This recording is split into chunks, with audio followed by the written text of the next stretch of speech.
All right, guys, it's me, Soup the Radio Kid, your host of Rhythm and Real. And this is where we explore the real behind the rhythm.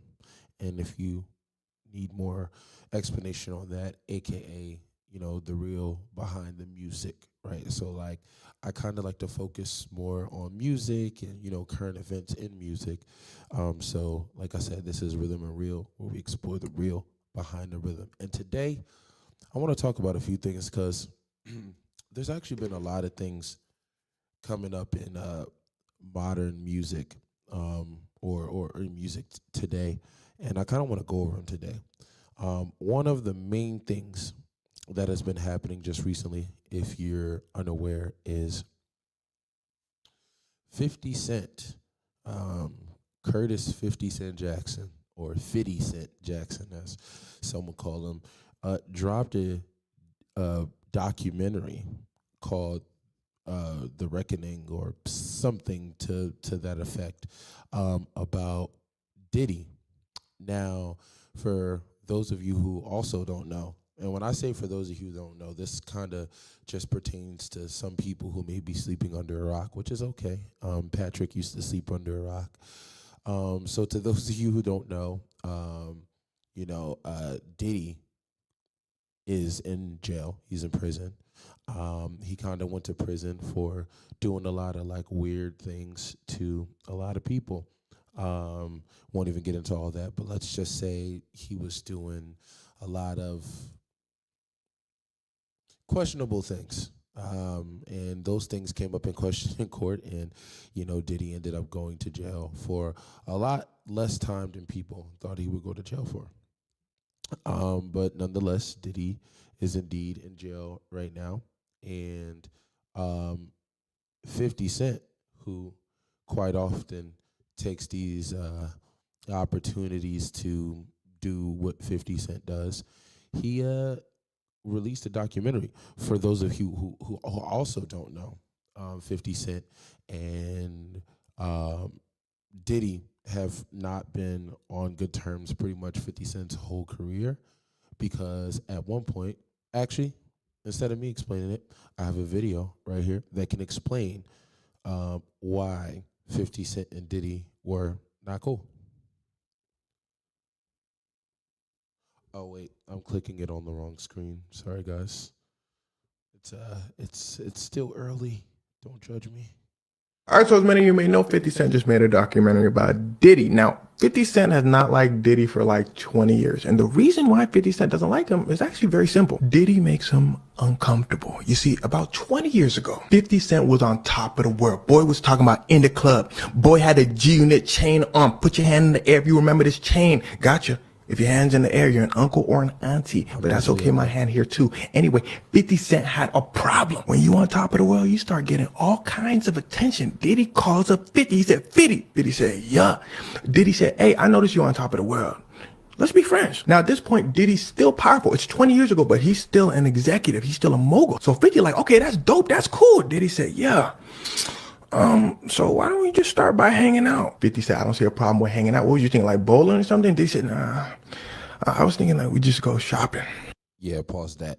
That's actually insane. I don't know how y'all would feel about that, but if anyone other than like an older, like my dad, or like a mentor that just wants to see me, like doing better in life. If any other man outside of those people, or like my brother or something like that, my older brother, he came up on some money. He's like, yo, bro, I want to show you some love. You know what I'm saying? That's cool. But I don't even think I would accept that from like my homeboys. Like if my homeboys was like, yo, I just got $1 million. Let me show you some love, bro. I'll be like, just give me the money, and then I'll do whatever I'm going to do with the money. But taking me shopping, it's a little yikes. It's a little yikes. I mean, look, it's 2025. Well, it's about to be 2026. So, live your best life. I'm just saying. I don't think that life really aligned with me, though. All right, we're gonna keep playing it. Now, at this point, 50 Cent didn't have any problem. They just going shopping, whatever. But it's what Diddy said next that shifted things a bit. Diddy said, and I'll pay. Now, this may seem small to some folks, but here's where things actually start to get wicked. Because there was something in how Diddy said I'll pay that made 50 Cent uncomfortable. 50 Cent said it was like Diddy was testing the waters, like seeing how far he can go with 50 Cent in a sense. Let me buy this watch for you. Let me put that watch on for you, Daddy. Me saying daddy was not an exaggeration, because Diddy has never hid the fact that he likes to see how far he can go with people. Even on camera, he don't care. Facts. During this interview with Fabulous and Drink Champs, Diddy start talking about, I like when you do that, daddy. Bro was just pouring him a drink. He said, everybody quiet. Diddy said, everybody silent, so let me just run it back. I like when you do that, daddy. Everybody still silent. Fabulous start talking about, oh man, yeah, anyway, so Diddy said, sorry to cut you off, Fabulous, but why don't you ever come party with me? Fabulous still trying to keep it cool. He said, I like partying with you. We party. Diddy said, no. I'm talking about party, you know what I'm saying? As if people were already uncomfortable, Diddy brings down his glasses and he's saying, party, you know what I'm saying?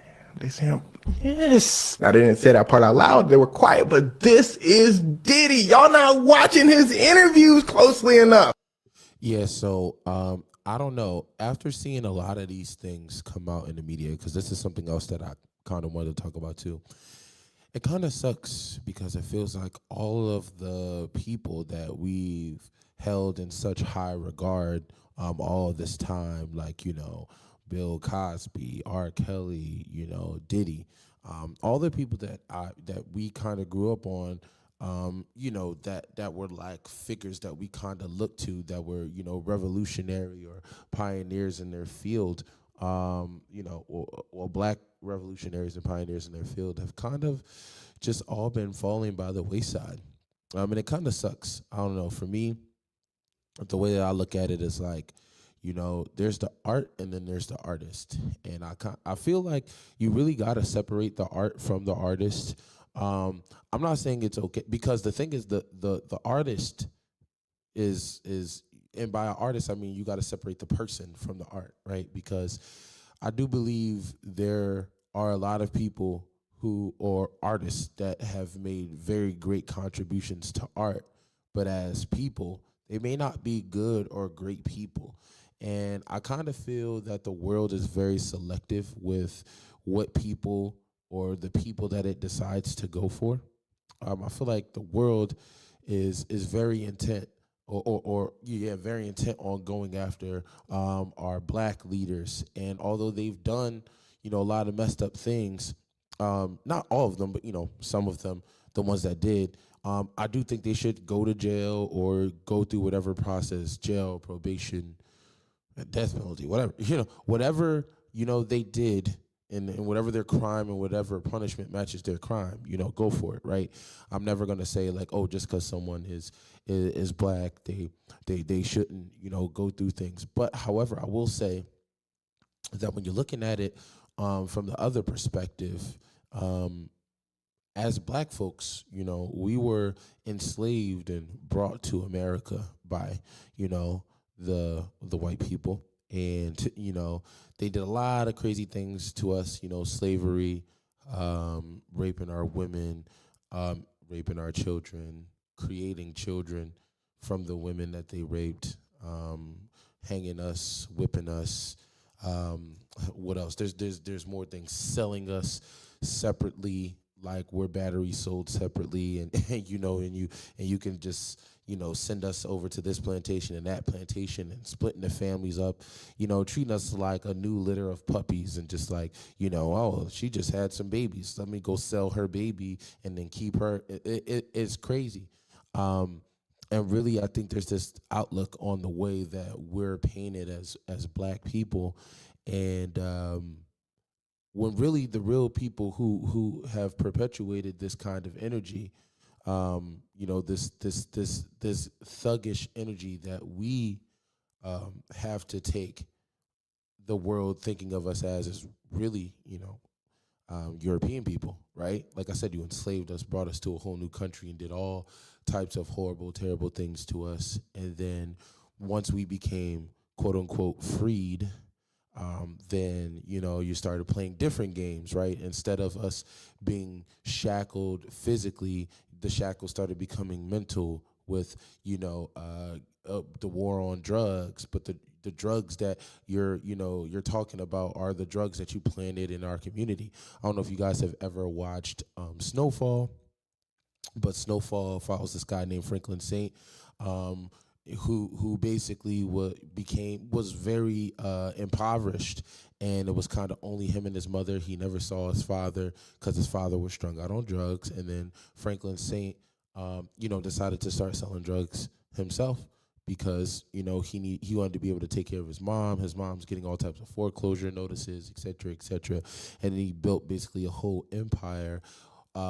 With at some point the aid of the CIA, and all of it was based on a true story. So essentially, you brought us to another country, made us your slaves. We built the country just for you to be at the top of the country that we built for you. And then eventually we fight and fight and fight until we get freed. And then once we get freed, instead of attacking us physically, you start attacking us with drugs. You start attacking us with welfare to make the black household more dependent upon the welfare than the man. You start attacking us in all kind of ways, but yet and still somehow we get the brand, and we have to carry the brandish of being thugs and being criminals and all these other things that we were kind of made out and created to be honest. And whenever we decide to do something really, really good for ourselves, like Black Wall Street or anything of the sort, go ahead and look up what happened to Black Wall Street. You know what I'm saying? You guys like bomb us or find way. Or you got Malcolm X and Martin Luther King, and both of them were assassinated. None of these things are by coincidence. Anytime that we really start making really, really great headway, we're shot down. And I know that was a lot of things to fit in there, but I'm just saying in general that if you're thinking about it on a logical aspect, right? Essentially, the people who literally create all this chaos and drama, I would consider those people more of the thugs than us. But anyhow, we get that brand, and because we get that brand, we're treated a certain type of way in the world. And I'm saying all that to say, when you're thinking about this whole perspective of the things that European people or white people, whichever one you want to call them, have done.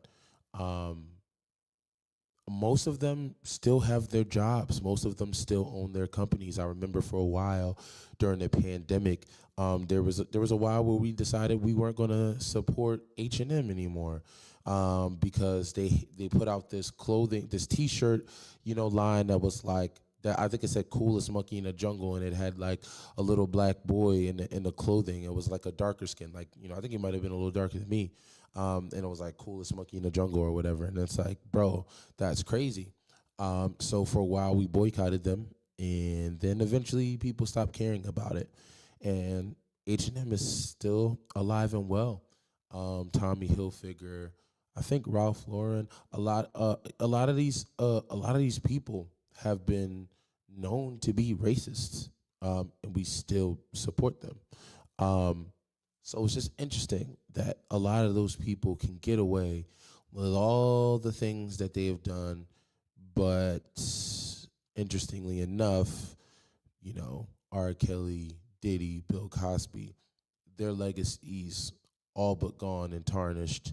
Um, and it's not to say that they didn't do anything to contribute that, but where's the reciprocity, right? If we're going to do that to the black people, the black leaders, and the people that can create change with the things that they have created, then should we not also do it to our white counterparts as well? Because it feels really selective, only black people, that when they reach a certain plateau, people are trying to bring you back down and humble you and let you know where you came from and let you know you'll never be this or you'll never be that. So yeah, it kind of sucks to be going through this right now. Um, And I think a lot of things have changed too, even when you think about the music that's being created right now. I mean, like, it's no secret that, for a long time people have kind of been teetering on the idea of going independent versus working with like labels and stuff like that. Because before, how it used to work, at least when I was younger, is that people would make music, and then when you make music, eventually, somebody would find you on some street corner and say, "Oh, you're super talented. I want to have you on my label," and then basically you would sign your life and rights away. Uh, I would say to the highest bidder, but a lot of times there was no bidding even going on because we were all coming from, as I said, impoverished communities where we've never seen a spread of $10,000. So sometimes $10,000 might be enough for someone to be like, yes, I'll sign my life away. But you sign your life and your rights away for $10,000, not knowing $10,000. I mean, it was a lot back then, but comparatively now, $10,000 can go away real fast, real quick. That's a couple months worth of bills, maybe a month, like 2 or 3 months worth of bills if you got rent and this and that. So, saying all that to say that, now people have been teetering on this concept of, staying independent versus, working with labels. But if you think about the detriment that labels, like music labels, have done to this community, is actually crazy because, like I said, they freed us physically, meaning, they've taken off the chains and stuff like that. Like, we're not physically enslaved. But, however, even though they've taken off the chains, they found different ways to infiltrate our homes and our communities, with music being, and media being one of them. So with music, right? They've basically given a lot of like boys or girls from the hood microphone. First of all, they started with boys. All right, they started with boys, because for a long time hip hop was very male dominated and male run, right? Like, all the popular rappers were guys. It's just kind of how everything starts. Preaching used to be only men, and then eventually women started preaching, and rap used to be mainly guys, and then girls started getting involved. So let's just start with the men. They started with, basically, when hip hop first started, yeah, there were a lot of, great artists that were, coming out and talk about the things that they've been through, and the struggles that they faced. Jay-Z, Nas, what I'm saying? There's so many people, Tribe Called Quest, what I'm saying? Lots of people, groups and musicians that kind of talked about the black plight and what it was to be black, even if they weren't saying stuff like "I'm black and I'm proud," say it loud, "I'm black and I'm proud." Even if they weren't saying stuff like that in particular, they were still speaking on their experience, and their experience was giving a piece of, or giving a world a piece of what it was like to be black in the 80s or the 90s or the early 2000s, et cetera, right?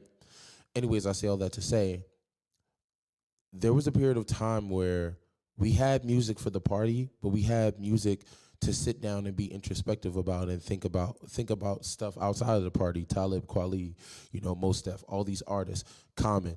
They're making music that think music that allows us to really think and reflect about where we're at and where we want to go in life. And there was a period of time where that was a little bit more prevalent than the party music. I mean, the party music has always been there, right? Your Fat Joes and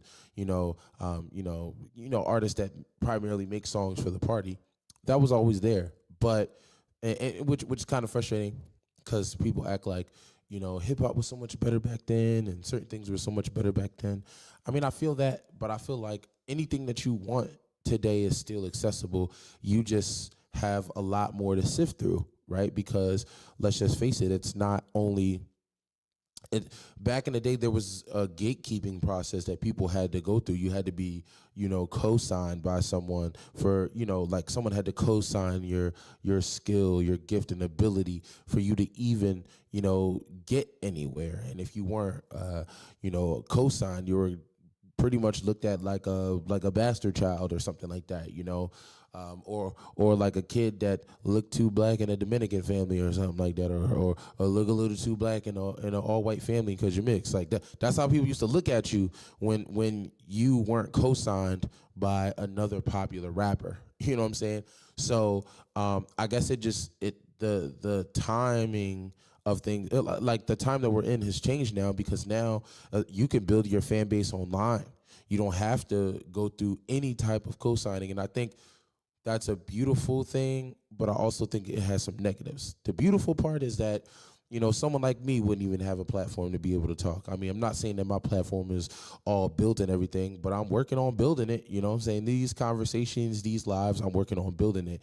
You used to have to go to the radio and try to get on the radio to be a voice in radio, and now pretty much anyone can have one of these. Anyone can have a mic, and sometimes I wish people didn't have so many microphones, but hopefully I have more of a positive impact than a negative one. But let's just say, a lot of times, I forgot where I was.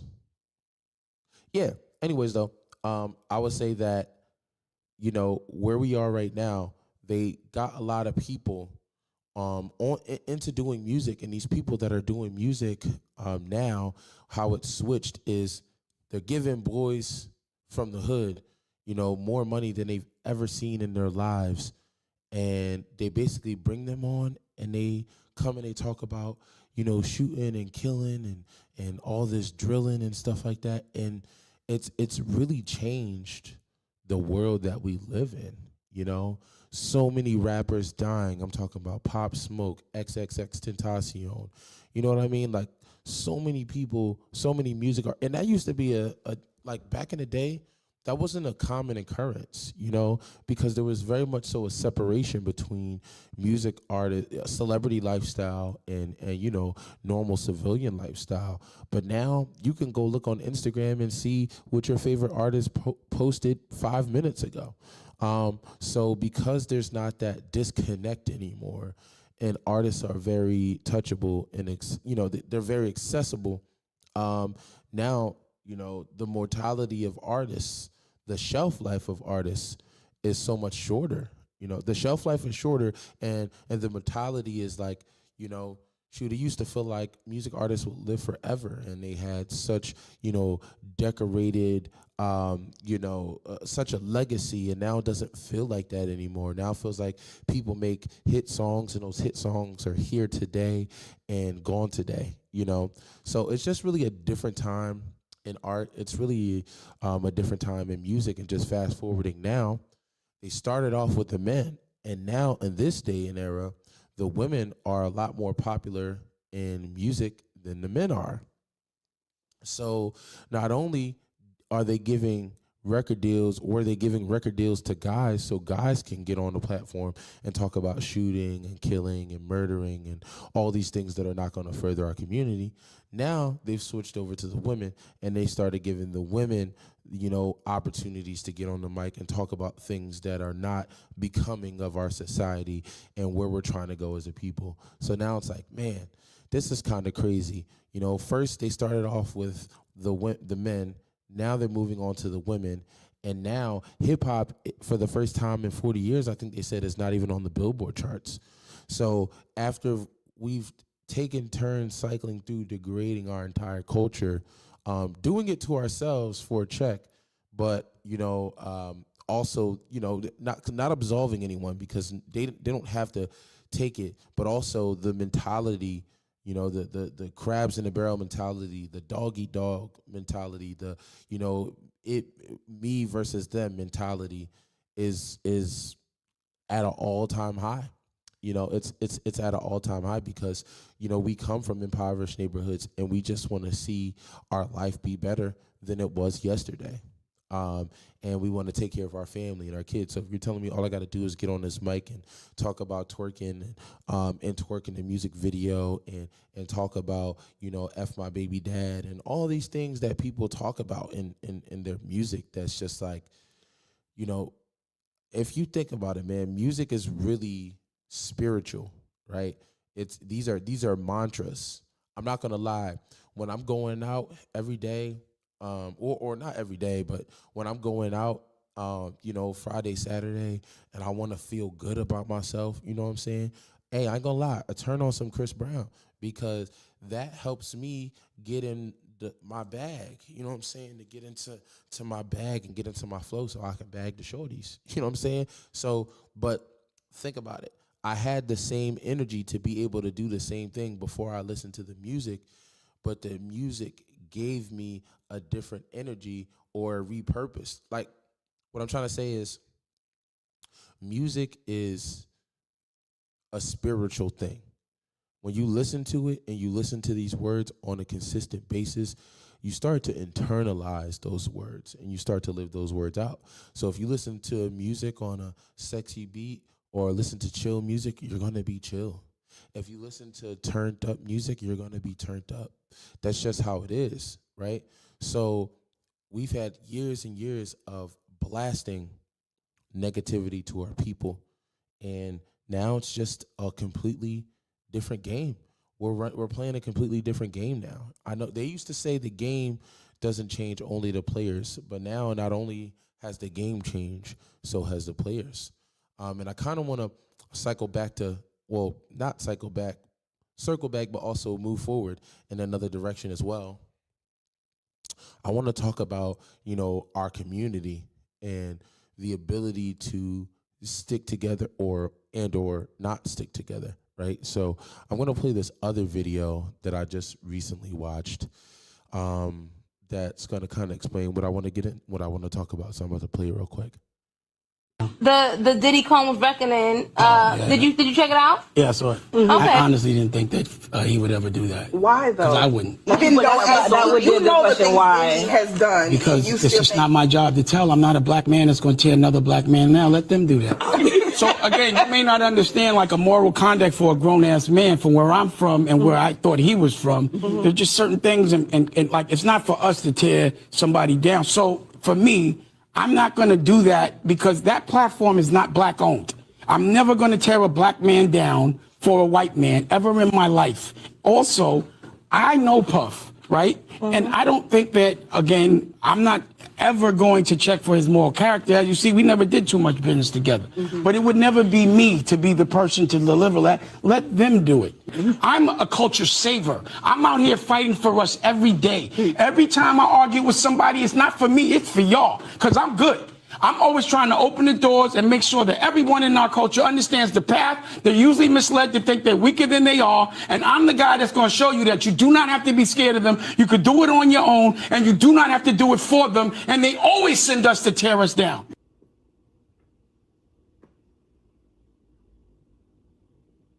All right, yeah. I don't know what else that was about to be. But anyways, yeah. So like I was saying, the next topic that I kind of want to talk about is our ability to stick together as a people.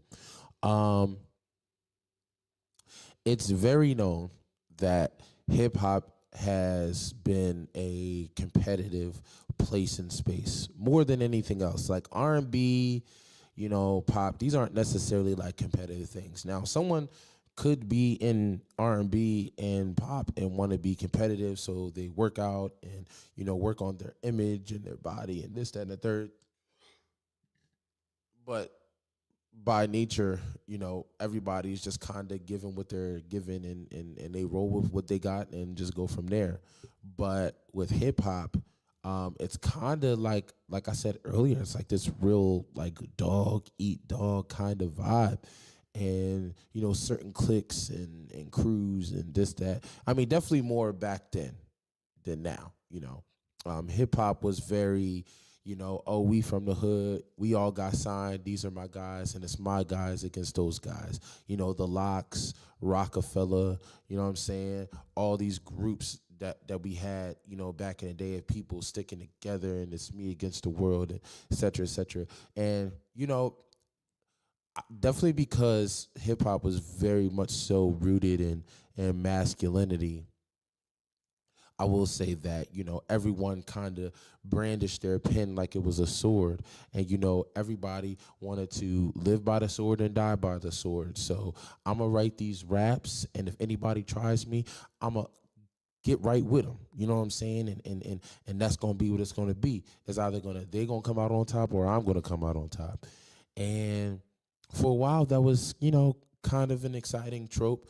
Not that it would happen all the time, but when we got Jay-Z and Nas and, countless other beefs, Ja Rule, 50 Cent, we, how that turned out, and et cetera, et cetera. Well, moving forward, I will say that I don't think that this kind of energy is warranted or necessary in 2026 and onward. We're going to say 2026 and onward because 2025 is all but over with. You know what I'm saying? It's almost the end of December. Okay, so we're just going to call it what it is. But anyways, I'm saying I think it's really a time that people need to band together and stick together. I had a conversation with a homie. There was a clip that I of me and my homie talking. That I posted, just recently, where he asked me would I have traded, Not Like Us for Burning My Leather, or whatever the name of the project that was supposed to happen between, Kendrick and J. Cole. And I said, yes, I would trade that, because I'm always going to take the unity before I take tearing somebody else down. Let's cycle over to this other thing right here, right, where we're talking about, Kendrick and Drake. Drake is black, okay? Drake is white and black. If I'm correct, his mother is white and his dad is black. And, Kendrick is just fully black. And I think in this whole beef that they were having, I started following this guy's page. He had a lot of good insight on this. But in the beef that they were having, right, essentially Kendrick was coming from the side of the culture and being a family man, that's made some mistakes, but trying to, change his, but trying to portray the right thing that other people can follow. And we got Drake, who basically built and created his own success. Yes, he was a child star. He did come up on Degrassi, but just because you come up on Degrassi doesn't mean anything. There are tons of child stars that we see that start off with money and get money and end up drugged out or end up just being irrelevant, and no one cares about any movies or any music or whatever that you're doing now. We just don't care anymore. No matter how many songs you drop, movies you do, you're just not going to, we're not going to care, and so it's still impressive, regardless of if he had, us start doing something else, that he was able to go from Degrassi to being at the top of music and staying there for so long. And I think that we should have celebrated Drake more as a black king. I think because he's mixed, right, and his skin is lighter and his mom is white, that a lot of times we've questioned him. I think because he's made, a lot more poppy music versus super hip hoppy music, we've questioned his greatness more than it should have been questioned. I feel like Drake doesn't get the credit he deserves for being the trendsetter. Instead of being labeled a trendsetter, Drake has been labeled a culture vulture. When, if you think about it, all this Afrobeat music that we got going on here and all this stuff, a lot of it came from Drake. I'm not saying Drake created Amapiano or Afrobeat, but I am saying that, Drake was doing a lot of collabs with Wizkid. You know what I mean? Drake was doing a lot of collabs with, artists that were from out of the States, out of America, in different places. He was doing songs with UK artists. I forgot that the name of the project, but he was doing that. He was doing that. You know what I mean? Drake has always had different types of influences musically within his music with songs like Controller and stuff like that. So he's always been universal with his music and with his sound, and I think him being so universal, and he's always given credit to the people that he's worked with,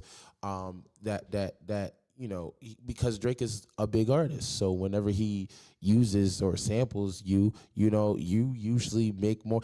If you just got sampled in one Drake song, you probably would never have to work again a day in your life. So he's helped a lot of people. I view him as a trendsetter and not a culture vulture, but a lot of people view him as the opposite, a culture vulture and not a trendsetter. And I feel like it's all because I feel like just hate. It's some of it is self-hate, right? Like you hate what your life is and what your life looks like, and you hate that because our mind tells us a lot of times that it has to be either or and not and. Going back to Malcolm X and Martin Luther King, well, people were thinking Malcolm or Martin. They weren't thinking Malcolm and, because Malcolm X and Martin Luther King, they kind of, Malcolm X used to talk to his flock and tell them about how he disliked Martin Luther King's ways and et cetera, et cetera. But then right before they killed, they were about to bridge their communities, and that's always the danger when we come together. Imagine if instead of beefing with each other, Kendrick and Drake were working together. Imagine if at the height of their careers, Kendrick and Cole did drop that collaborative project that we were all looking for. Imagine how amazing that would have been for hip hop. But no, what do we get instead? A beef between Drake and Kendrick. That really was only self-serving for Kendrick. Kendrick won. Who else won? We didn't win with him. Hip hop took a big L. So, I mean, it's not to put it all on Kendrick, because I know that, Drake has done a lot of questionable things to people as well. We're all humans. We're going to make mistakes. And some of them I wouldn't even call mistakes. Sometimes you just are, maybe a good person doing bad things, or sometimes they're just not the best people.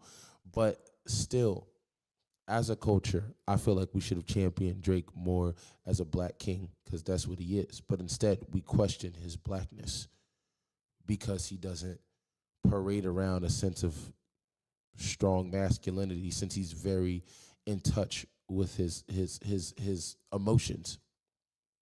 And on top of all of that, let's cycle that even into this Diddy and 50 Cent thing. As he said in the video, to me, I feel like that was a really, really low blow, even for 50 Cent. I think there are ways that you can get back at people without having to go so public about it and say so much about it. Like, if you wanted to get back at him, you could have got back at him at a number of ways. Because I'm not going to lie, I watched Power, and I love the whole Power series and saga and all that stuff. So, I do believe a lot of that stuff that you put together in that show is based off of real life, which means if you know how to get to somebody or make somebody, feel a type of way without it being known that you're the person that did it. You can do anything to make someone feel it, but if you care about your culture and you care about your people, why would you go, as Dame Dash said, why would you go on a platform not owned by black people to bash another black man so that this white company can make money off of it and you can make money off of it? Because who benefits in that? Just you? You're cashing in on the destruction of another black man, regardless of the things that he's done. Again, as Dame Dash said, let them do that. Why do you have to do that to your own people? You could have, said something to him in private. You could have found a way to, take over his other businesses, something like that. Because think about it, bro. I know white people in other cultures, they bicker and have quarrels and fights and all that stuff like that. But one thing I haven't seen much of is I haven't really seen many other cultures outside of our culture in the media beefing with each other. They do it behind closed doors, or they do it in a way where the person they got at knows what's good, but they ain't got to say much because they moving in silence. I said that in a song. I said, new G's think it's gangster telling on themselves. OG's silent like lasagna never tell. So if you're, it's only the people who are not used to having it, right? Or need to prove themselves that feel like they have to go out of their way to do something like that. The people that's been around for forever, you do them wrong, and they look at you and go, bet, or okay, and they wait for the right opportunity, and they'll never forget it. They might not forgive it either. They'll never forgive it. They'll never forget it. And when the time comes around, bro, you're cooked. But it doesn't have to be something public. That's the thing. When we're thinking about a lot of these people, Bill Cosby, R. Kelly, et cetera, I'm sure there were white companies or white people cashing in on the demise of these people. And on top of that, I'm sure there was something to be gained out of them losing what they lost. I mean, when we think about Michael Jackson and his beef with Sony, aka Tommy Mottola, let me make sure I'm getting that information correctly, or someone correct me if I'm wrong. But, Michael Jackson was having a beef with Sony, and I think Tommy Mottola was running Sony at the time, or definitely a large part of of Sony. And Tommy Mottola, I believe, was also Mariah Carey's ex-husband. So we're talking about Michael Jackson, who had all the money he had, died because of medical malpractice. I don't think so. I'm not buying it. From what I heard, Michael Jackson was playing with a lot of money. A lot of money they didn't want him to have, and Tommy Mottola, who was a part of Sony, I think he had a lot to do with Michael Jackson's disappearing. I mean, Prince, who was in good health, that guy died. I don't know.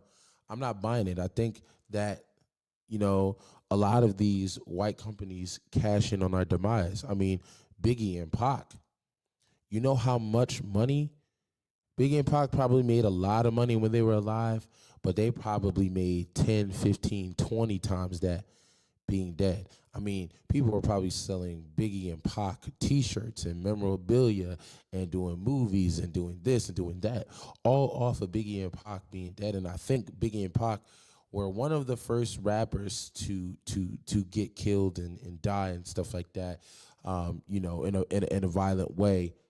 Not the first, I think, but definitely one of the first and one of the biggest. And I think what that showed to labels is that these music artists, they're going to get their money out of them whether they're dead or alive, and that sometimes they might get more money out of them when they're dead. I mean, pretty much, I went to music business school, and I went to school for music and took a music business class. And in the music business class, my teacher told me that there were a few times when a music artist streams or sales go up. And that's when they do features with other artists. They drop more music, because when you drop more music, it makes people go out and check out your old music, or when they die. And so I think once Biggie and Pac died, I think labels started hiring or putting on crash outs from the hood, and then allowing them to self-destruct, knowing that when they die, they'll be able to make just as much, if not more money after their demise. So we're talking Juice WRLD, who got very popular after XXXTentacion died. XXXTentacion, his brand skyrocketed after he died. And then Juice WRLD's brand was kind of piggybacked off of that. And then Juice World died. And then his brand skyrocketed. It's like it's a formula. You find a crash out or drug addict from the hood that's talented, you put them on, you allow them to self-destruct, and then you cash in from their destruction. And so it's basically like, you get into this game and it's kind of like you get jumped in and you blood in, blood out. So you're not getting out unscathed. You're not getting out without some scandal, maybe you're not even getting out with your life, but this game is going to take something from you. And it makes me question a lot of things because I've always wanted to be a music artist growing up. I'm even pursuing it now. And it makes me think, man, is it even worth going through what you probably have to go through? I mean, I've been seeing videos. I'm going to see if I can find it. I've been seeing videos about the music industry, and the more things I hear about the music industry, the more it scares me. Like, think about this. Look at this. Moved to New York City, and I lived with Sean Puffy Combs for a year. That's the crazy thing. Now, that was L.A. Reid's idea. In the 90s, do you understand what that's like? Puffy's place was like just filled with chicks and orgying like nonstop, right? No, not really. I mean, but hey, it was curious. I got a chance to see some things. Yeah, but you were 13. What were you seeing? I went there to see the lifestyle. Right. And I saw it. And it was, but I don't know if I could indulge and understand what I was even looking at. It was pretty wild. So nobody tried to, some woman didn't come along. I didn't say that. Okay. What I did say is that there were very curious things taking place. And I didn't necessarily understand it. Does he have you doing any chores? Are you doing dishes at all? I mean, to keep you humble somewhat? Or are you just like, can you stay up till 4 a.m. with them and party? I mean, I could. I actually stayed up longer than them. And what You're a dad now. Would you ever send your kid to Puffy camp? Oh, no. Moved. So think about that. We got Usher, arguably one of the greatest artists, R&B artists ever, right? Who at 13 was subjected to was sent to live with Sean Puffy Combs, P. Diddy, whatever you call him, Puff Daddy, whatever people call him. And he lived with him for a year, from 13 to 14. I know some of y'all had to have seen the videos of the interactions and the stories that have been shared by Usher when it comes to, P. Diddy and him and all those things like that. And I'm like, bro, you're telling me, I feel like it's clear that Usher probably grew up and had a rough upbringing. And by rough upbringing, I mean maybe not rough as we would consider it, right? Like, I think a lot of us have gone through sexual abuse and sexual assault.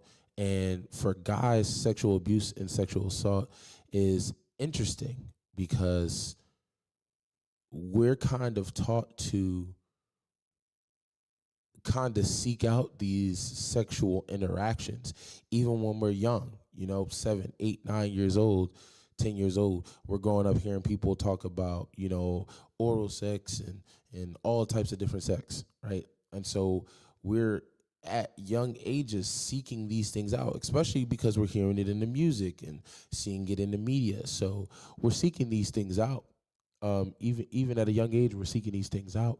And I think we end up in positions where essentially, like, we're living a life that's like way too grown than we should be living at the time. And I think that's very much so what happened to Usher. He was 13 living with Diddy. That's crazy. And it's like, you got to kind of weigh out the pros and cons. Like, yeah, Usher is very rich. He'll never have to work another regular job again.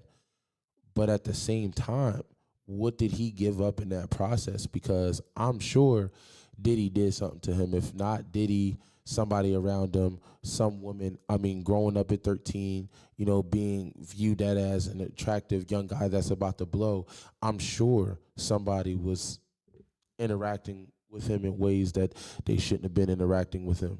You know what I'm saying? Um,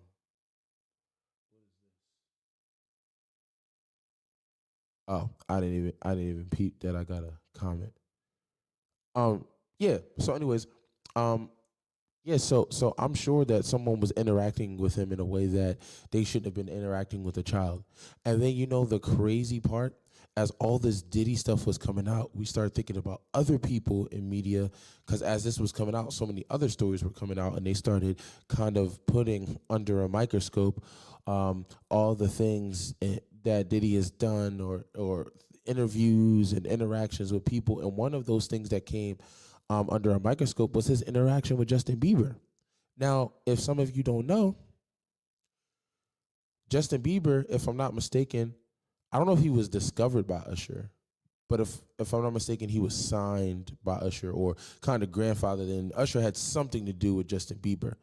So imagine Usher going to the same thing, going through something at 13, and then taking another young kid and putting him through the same exact thing.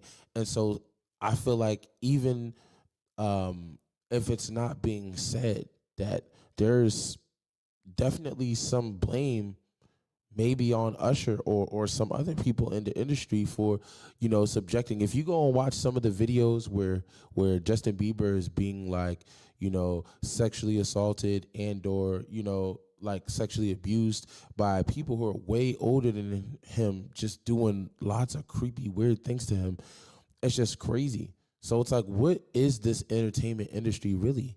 It's a freaky place, bro. It's a freaky place because you just got people who are famous that have to that are subjecting themselves. All the people that we looked up to and admired as leaders of the culture have turned into people that are doing all types of who have done all types of unspeakable things that we didn't know about in the past, but it's now just getting to us.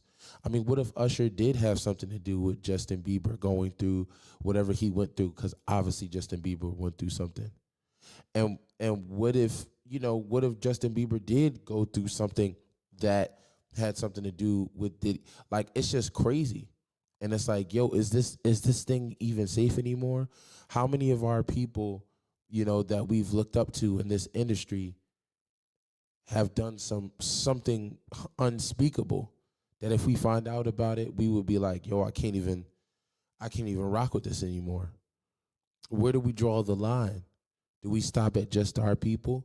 Do we go for the other people too? The white people who have done crazy things and other people who have done, crazy things in other industries and other races? It's just crazy, man. So I'm saying all that to say, I don't even know if there's a final statement that I can put to all of this. It's just, if I did have to make a final statement, it would be, man, if you want this music, and this would be to, any music artist that's out there, if you want this, you better be sure that you really, really want this, because it seems like the music industry, depending on who you are, can sometimes be more trouble than it's worth. I mean, look at Maya. Maya is gorgeous, has a beautiful voice. Not the craziest singer, but she does have a beautiful tonality to her voice. And she fell back from the music game for quite some time because of things she didn't want to have to subject herself to. Dave Chappelle, one of the biggest budding comedians, at the time, when he was doing his thing with the Chappelle Show, walked away from, as Drake said, walked away from a lot of money, 40 million. He walked away from it because he didn't want to have his creativity infiltrated. And so I think there are a lot more stories like that than we know. A lot of people who got hushed in silence. I mean, even there was a situation with Diddy, and I can't remember the guy's name. Maybe it was Shine or something like that, where I think Diddy pinned a murder on him or something like that or whatever. Like, yo, this game is a dirty game. It's not just about having the best tracks. It's not just about having the right songs. It's also about politics. So if you want to be a music artist, understand. I used to have a podcast that I may bring back at some time, but called More Than the Music. Because if you want to be successful at music, it's really a lot more than the music. It's not just about writing songs. It's not. It's not just about making hot beats. Because someone can steal your hot song and steal your hot beats and find a way to get away with it. Because a lot of people have had their songs and beats stolen from bigger artists who knew how to play the game and knew how to, have the politics. So, I think there's a lot for people that people need to think about. If you really want to do this music thing, you really need to think about it long and hard. Me, I'm fighting a good fight. I still want to do it. I still want to do it because I think that, the space, and I'm just one person. It's not to say that I'm going to be able to change the space and change everybody in the world, from my studio. But I hope that what I do can inspire one person or at least change one person's life. And if it at least changes one person's life or inspires one person, then that's enough for me, because you never know whose life you're changing, whose life you're inspiring. You might say the right thing to the right person who may change so much. So if you find it worth it, keep fighting the good fight, guys. And until next time, I'll see you next time. I didn't really like that. Keep fighting the good fight if you find it worth it. But if you don't, that's okay too. Listen, my name is Soup the Radio Kid. This is Rhythm and Real. And until next time, keep living in a free world. I think that's where I'm going to let it die. Yeah. All right, guys. Peace.